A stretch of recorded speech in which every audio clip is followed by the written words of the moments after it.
42 pounds of watermelon off a single vine, 3 fruits, all sweet enough to make my grandkids ask for a second slice before they finish the first. That was last August in the same Black Mountain backyard where 15 years ago I could not coax a decent melon out of the ground to save my life. What changed was not the variety, it was not the soil.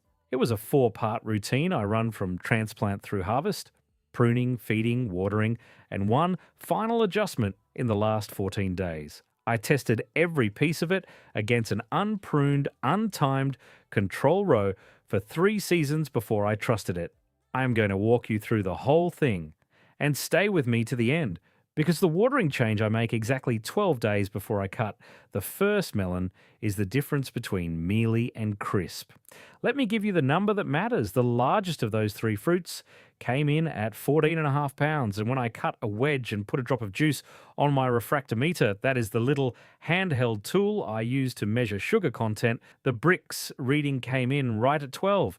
For watermelon, anything above 11 is what I would call dessert sweet. The variety was Crimson Sweet, planted in the south raised bed where I have been running my watermelon trials for the better part of 15 years. Same dirt where I once pulled 2 tasteless melons out of a full season of work. Most home growers end up with mealy, low-sugar fruit for 3 reasons. They let every flower set, so the vine is trying to feed 6 or 8 melons at once. They feed the same balanced fertilizer from transplant straight through to harvest, which keeps the plant making leaves when it should be making sugar, and they water heavy right up to the day they cut. Each of those is a fixable problem. I'm going to walk you through this in 3 in-season steps: pruning first, then a 3-phase feeding calendar, then watering, and at the end I will share the 14-day adjustment that takes a decent melon and makes it crisp. Step 1. Prune the vine down to 2 or 3 fruits and clear the tertiary runners after fruit set. This is the single biggest lever you have on a watermelon plant, and most home growers never touch it. A healthy crimson sweet vine will try to set 6, 8, sometimes 10 fruits if you let it. The plant does not know it cannot feed all of them. It just keeps flowering and setting, and what you end up with is a vine full of pale, 4-pound melons that taste like cucumber water. I learned this the hard way back around 2010. I had a beautiful, sprawling vine that summer, set what I counted as 7 fruits, and I left every one of them on because I did not want to waste any. By September, I had 7 melons that averaged just under 5 pounds and had a bricks reading of right around 7. For reference, a grocery store melon picked underripe is about an 8. Mine were worse than that. 2 of them I sliced open, tasted, and threw straight into the compost. That was my watermelon humbling. Here is what I do now. Once the first 3 fruits have set and reached about the size of a baseball, I walk the vine and I cull. Every flower past the 3rd fruit gets pinched off. Every new fruit that tries to form after the cull gets removed the same week I find it. I keep 2 fruits on a smaller vine, 3 on a vigorous one, and that is it. Then I prune the lateral runners back to 2 leaves past the last retained fruit. Anything further out is just the plant sending energy down a dead-end road. I ran this against an unpruned control row in my test bed for 3 seasons. The unpruned vines average somewhere between 11 and 14 pounds of total fruit per vine across all 3 years. The pruned and timed vines average between 38 and 45 pounds per vine across the same 3 years. Same variety, same bed, same water, same feed. The difference was where the energy went. When I show you a 42-pound vine, what I am really showing you is a plant that was not allowed to waste itself on melons it could not finish. The result of doing this step correctly is that every fruit you keep gets the full output of a vine that would otherwise be split 6 or 8 ways. They get bigger. They get sweeter. They actually ripen. Step 2. Run a 3-phase feeding calendar instead of a single fertilizer all season. This is the second biggest mistake I see, and it is the one I made for the longest. For years, I would put a 10-10-10 down at transplant, side dress with the same 10-10-10 at flowering, and side dress again at fruit set. Same fertilizer 3 times. The plants always looked great. The fruit always tasted flat. Here is the science. It's deep. The plant needs different things at different stages, and if you keep feeding nitrogen straight through to harvest, the vine just keeps making leaves when it should be moving sugar into the fruit. So I broke the season into 3 phases, and I matched the feed to the phase. Phase 1 is establishment, and that covers the first 3 weeks after transplant. Soil temperature at planting needs to be at least 65 degrees at the 4-inch depth. I check it with my soil thermometer every time, no guessing. During those first 3 weeks, I feed a fish emulsion at 511, diluted per the label once a week with the watering can. That is mostly nitrogen, and that is what I want. I want leaves and roots and a vine that is establishing itself. Phase 2 is flowering, and it starts the day I see the first true flower. Nitrogen drops off. Phosphorus comes up. I work 1 cup of bone meal into the soil surface around each plant, water it in deep, and I start a calcium chloride foliar spray at 1 tablespoon per gallon, applied in the early morning on the underside of the leaves. The reason is calcium mobility. Calcium does not move through the plant the way nitrogen or potassium does. Once a leaf has it, it is stuck there. The plant has to absorb fresh calcium right at the moment the fruit is forming, and if the roots cannot pull it fast enough, the fruit goes wrong on the inside.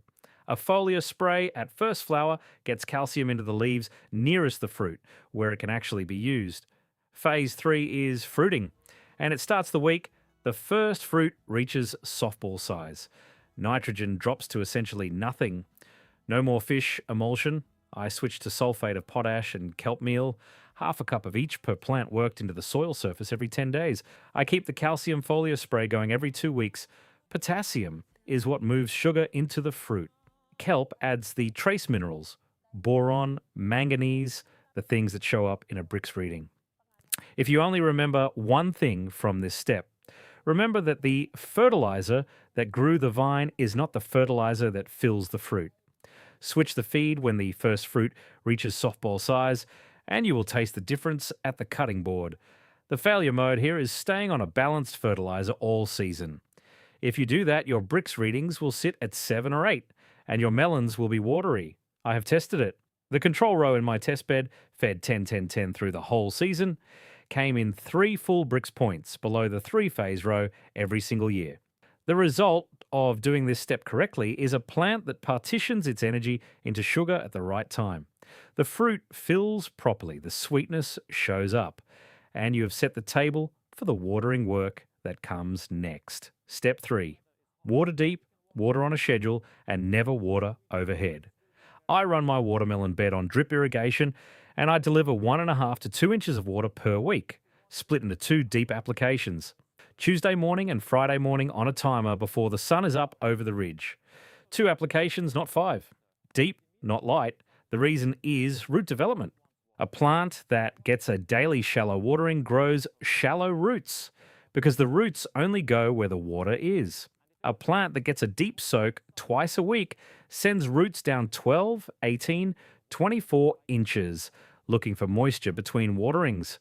Those deeper roots are what hold the plant through a July heat wave when the surface soil is bone dry. I confirm the depth with a soil moisture meter pushed into the 6-inch mark, 24 hours after a watering. If it reads moist at 6 inches, the application was correct. If it reads dry at 6, I lengthen the runtime on the drip line. If it reads saturated, I shorten it. I write the readings down in the notebook. 22 years of those readings sit on a shelf in the garage, and they are the reason I trust the schedule I'm giving you. The other half of this step is mulch. I lay 3 inches of clean wheat straw across the entire bed once the vines are about a foot long. 3 inches, not 1, not 5. 3 inches holds moisture, regulates soil temperature, suppresses weeds, and keeps the developing fruit off the dirt. Less than 3, and the soil dries out between waterings. More than 3, and you trap too much moisture and invite slugs. Now, here is where most people mess up. I had a neighbour, different neighbour from Carol, just a guy down the road, who ran an overhead sprinkler on his vegetable garden every night at sundown. Every night. I watched him do it for years. His watermelons cracked open on the vine because the fruit was taking up water faster than the rind could expand. He had blossom and rot on the smaller fruits because the calcium was getting flooded out of the root zone. and he had powdery mildew on the leaves by the middle of July because they never had a chance to dry between waterings. Overhead watering is the worst possible delivery method for watermelon. Drip only, morning only, twice a week, deep. The result of doing this step correctly is a vine with deep roots, even moisture, clean foliage, and fruit that develops at a steady pace without cracking or rotting from the bottom. And that steady, deep, undisturbed root growth is what makes the final adjustment work. The one I'm going to share with you in just a minute.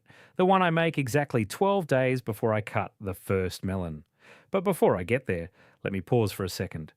If you are ready to stop guessing and start measuring, I want to point you to something.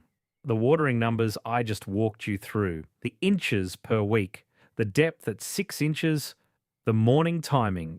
All of that comes out of Chapter 7 of my book, Steve's 30-Day Maximum Yield Protocol. It is called Water Management for Maximum Yield, and it covers the same precision watering logic across tomatoes, peppers, squash, and the rest of the garden, not just watermelon. There is a line art diagram in there showing exactly how I lay out the drip irrigation in my raised beds. The book is $17 at stevesgardenbooks.com. If you already grow food and you just want more of it from the same beds, that is who I wrote it for. If you're watching on your television right now, grab your phone and point the camera at the QR code on screen. Take your time pulling that up. I will be right here.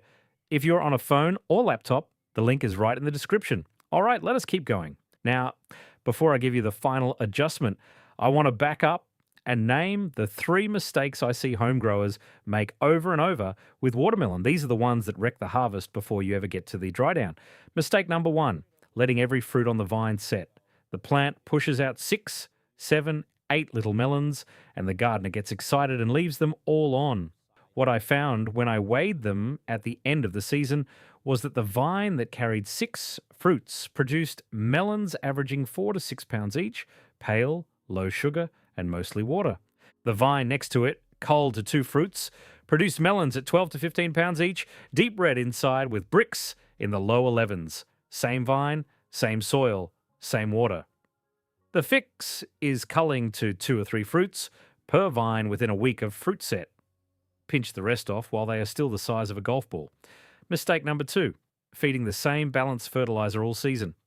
The gardener buys a bag of 10-10-10 in April, dumps it on every 3 weeks, and never changes anything. What that does is keep the nitrogen high right through fruiting. The vine keeps making leaves instead of moving sugar into the melons. I tested it.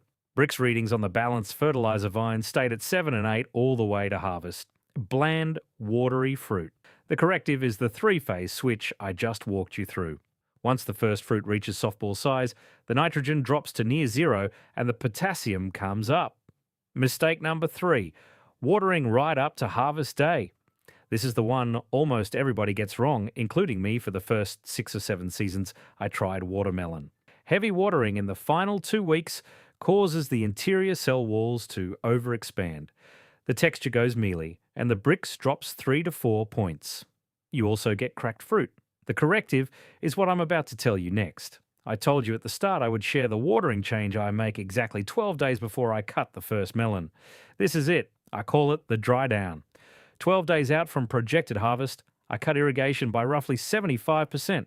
I go from 1.5 to 2 inches per week down to a single light morning watering of about half an inch, and I hold at that reduced rate all the way to harvest day. That is it. No fancy product, no special amendment, just less water on a schedule. Here is the science. Under mild water stress, the plant mobilizes sugars out of the leaves and into the developing fruit. That is what raises the bricks. If you keep watering heavily at this stage, the fruit interior keeps taking on water, the cell walls overexpand and rupture, and you get that mealy, watery texture most home growers end up with. I confirmed this with the refractometer over 3 seasons. Fully watered control melons came in at 8 to 9 bricks. Dry down melons, same variety, same vine, 11 to 13. Now, the timing. 12 days before harvest is hard to estimate if you have never done it. Here is the marker I use. Find the curly tendril closest to the maturing melon, the one right at the stem. When that tendril starts to brown and dry, you are roughly 14 to 18 days out from peak ripeness. Start the dry down right then. The plant will tell you when. Before I let you go, I want to point you to one more chapter. The single biggest jump in my watermelon yield, going from 2 tasteless melons to 42 pounds off one vine, came from the pruning step.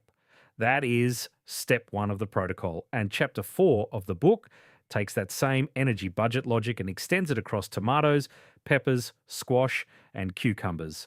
It is called strategic pruning, the yield multiplier. There are 3 line art diagrams in that chapter. One showing exactly which tomato suckers to remove, one showing the 2-litre training system, and one showing how I manage squash vines so the fruit sizes up instead of staying small. The book is at stevesgardenbooks.com. Again, that is for the gardener who already grows food and just wants significantly more from the same beds. If you're on the TV, the QR code is on screen. Go ahead and grab your phone. No rush, I will give you a moment. If you're on a phone already, the link is in the description. That is the protocol. 42 pounds off a single vine, bricks in the low 12s. Sweet enough that my grandkids fought over the second slice. Your variety and your zone may shift the timing on the dry down by a few days in either direction. So test it on a single vine this season before you commit the whole patch to it. If you want to go deeper on the measurement side of this, I have a separate video on the refractometer and how I read bricks at harvest that one pairs with this video well. All right, that's what I have for you today. I'll see you in the next one.